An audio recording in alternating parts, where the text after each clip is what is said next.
తెలంగాణలో ఎప్పటి నుండో ఎదురుచూస్తున్నటువంటి కొత్త రేషన్ కార్డుల ప్రక్రియ మొదలు కాబోతుంది.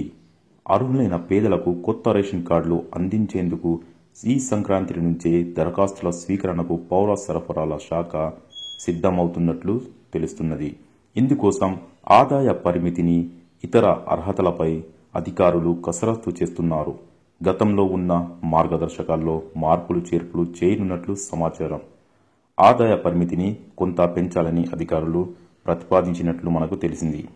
పాత మార్గదర్శకాల్లో ఆదాయ పరిమితి రాష్ట్రంలో అయితే గ్రామీణ ప్రాంతాల్లో 1,50,000 రూపాయల వరకు, పట్టణాల్లో నగరాల్లో అయితే 2 లక్షలకు ఉంది.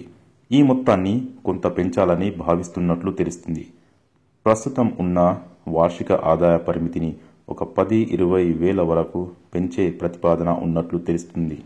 దీనికి అనుగుణంగానే మీ యొక్క ఇన్కమ్ సర్టిఫికేట్, ఆదాయ ధృవీకరణ సర్టిఫికేట్ని మీ యొక్క మండలాల్లో ఎంఆర్ఓ ఆఫీస్ ద్వారా పొందినట్లయితే అప్లికేషన్ సమయంలో ఇబ్బందులు పడకుండా తొందరగానే మన యొక్క దరఖాస్తుని సకాలంలో పూర్తి చేసిన వారమవుతాం.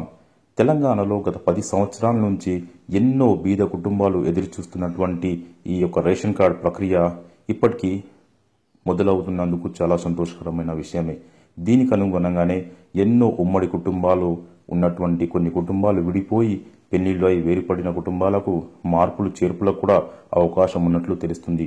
ఆ విధంగా ఈ 10 సంవత్సరాల్లో పిల్లల యొక్క ఆధార్ కార్డులలో ఏవైనా తప్పులు దోషాలు ఉన్నట్లయితే వాటిని సరి చేసుకొని అప్లికేషన్ సమయంలో మనం సకాలంలో సరైన పద్ధతిలో మన యొక్క ఆధార్ కార్డులను జోడించి అప్లై చేసుకున్నట్లయితే కొత్త రేషన్ కార్డు పొందడానికి అవకాశం ఉంటుంది.